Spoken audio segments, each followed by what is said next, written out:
ये कहानी ममता की है। बचपन से ही घर में ये एहसास दिलाकर पाला गया कि औरतों को बोलने का हक नहीं है। अरे ममता, जरा जल्दी जल्दी हाथ चलाओ। रोज ऑफिस में देर पहुंचता हूँ तुम्हारे कारण। लेकिन आपका सारा खाना पैक और तैयार भी है। अरे जबान जितनी चलाती हो उतना अगर हाथ चलाती ना तो शायद घर को अच्छे से मैनेज कर पाती। क्या मतलब है? क्या नहीं मिला आपको? मोजे मोजे कौन देगा? ममता भागकर पति को मोजे देती है। वो हर किसी का ख्याल रखती, लेकिन उसके घर में रोज का रोना लगा रहता। अरे माँ, आज स्कूल में टीचर ने मुझे फीस के लिए डांटा। माँ, मुझे अच्छा नहीं लगता कि स्कूल में फीस के पैसों के लिए मुझे कोई भी बात सुनाए। अरे पर बेटा, ये तो पापा करते हैं ना, सारा ऑनलाइन। मुझे तो इसकी जानकारी भी नहीं है। हाँ हाँ, बना लो बच्चों के सामने मुझे बुरा। अरे करता तो मैं ही हूँ, माना, लेकिन मुझे कोई सपना थोड़ी ना आएगा कि बच्चों की फीस जमा करनी है। अरे बताओगी तो तुम ही ना। ममता की अब ये आदत में शुमार हो चुका था। वो हमेशा हर बात के लिए खुद को ही दोषी मानती।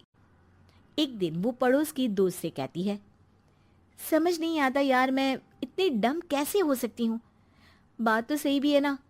अब पति बेचारा नौकरी करे, पैसे कमाए, या फिर ये देखे कि बच्चों की फीस का वक्त है। क्या करूँ यार। पता नहीं, मेरे पति तो सारा काम खुद ही करते हैं। वो तो कहते हैं कि तुम थक जाती होगी, सारा दिन घर बाहर बच्चे तो। अच्छा, ऐसे भी पति होते हैं क्या? अरे क्या बात कर रही है? भाई साहब कभी तुझे किसी बात के लिए सुनाते नहीं? किसने कहा नहीं सुनाते?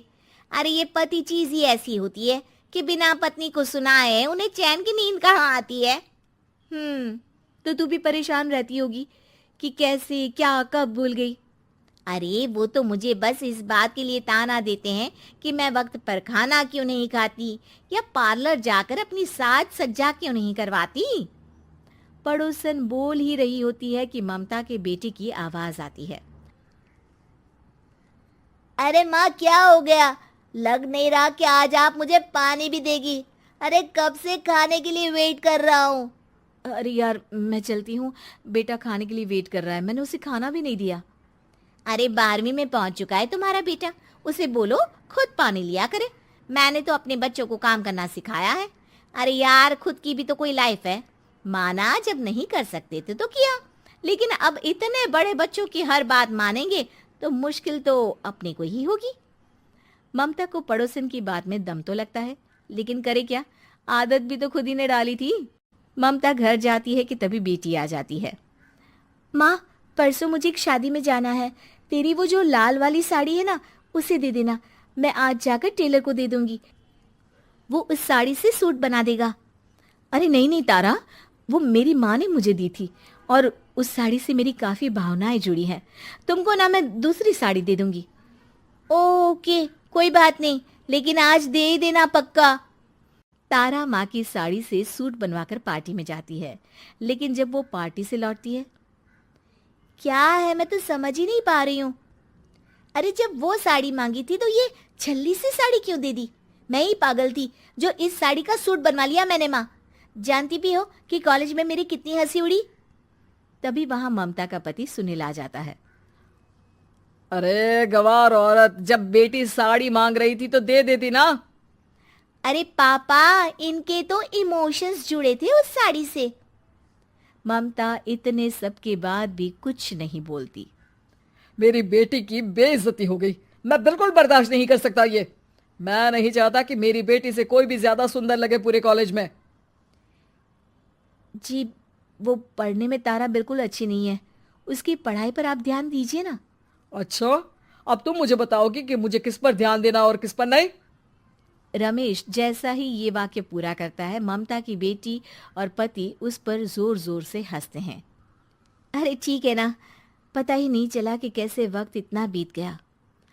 अरे कैसे पता चलेगा माँ, हम लोगों के पीछे जो तू बैताल की तरह चिपकी रहती थी, तुझे कैसे वक्त का पता चलता? ममता को पहले सास ससुर, फिर पति और बच्चों की तरफ से इस तरीके की बातें सुनकर उसका मन बहुत दुखी रहता था। एक दिन, सुनो ना, बहुत दिनों से कमर के नीचे बहुत दर्द रहता है। कल मैंने देखा तो एक फोड़ा था। अरे ममता, एक बार अपने पति से बात करो, वो तुम्हारा फोड़ा डॉक्टर को दिखा देंगे। अरे नहीं नहीं, वो तो गुस्सा हो जाएंगे। अरे क्यों गुस्सा हो जाएंगे? तुमको दर्द है? हाँ, लेकिन वो यही बोलेंगे कि ऑफिस जाऊं या फिर तुम्हें लेकर डॉक्टर के पास। तो बेटे से ही बात कर ले। अरे वो तो मैं कर लूं, लेकिन फोड़ा है ऐसी जगह कि उसे बताते मुझे शर्म आएगी। लेकिन कुछ ना कुछ तो करना जरूरी है ना। ऐसे कब तक फोड़े के दर्द से तड़पती रहेगी? अब तो सोच रही हूँ कि इनसे बात कर ही लूं, वरना दर्द के मारे कहीं मर ना जाऊं। लेकिन शाम को, ममता, क्या किया तुमने आज? खाने के डिब्बे में कैसा खाना दिया था? दाल खराब हो गई थी। कब की थी? दाल तो मैंने सुबह ही बनाई थी, खराब कैसे हो गई? अच्छा सुनिए ना, मुझे कहना है कि अरे गरम दाल बंद करोगी तो ऐसा ही होगा ना। बेइज्जती हो गई सबके सामने मेरी। ऑफिस वालों ने ऐसा मजाक उड़ाया कि क्या बोलूं। कल से ठीक से खाना देना है तो देना, वरना खाना देना बंद कर देना। बाहर खा लूंगा मैं। ममता, जो पति से अपनी परेशानी बताने वाली थी, वो अब ये सोचने लगती है कि कल से पति को खाने में क्या दे।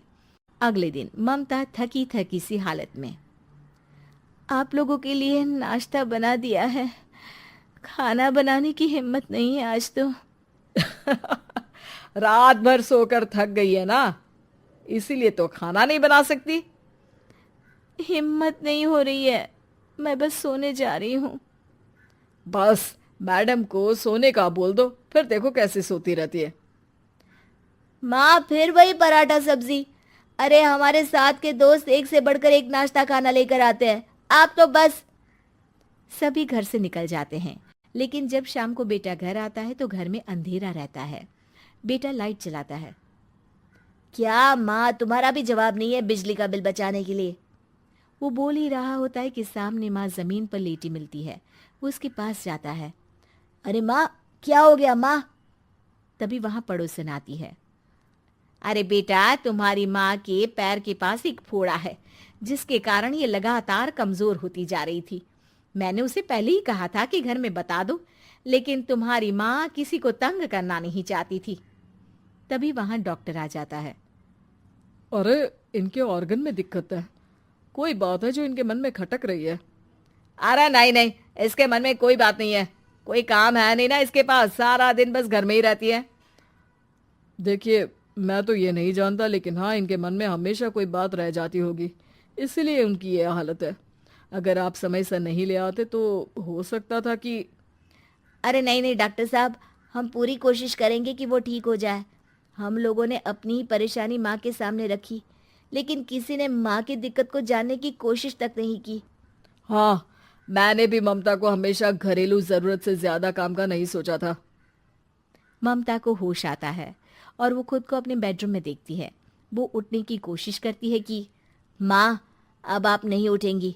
हम लोग है ना, हम लोग आपको पूरी तरह से खुश रखने की कोशिश करेंगे।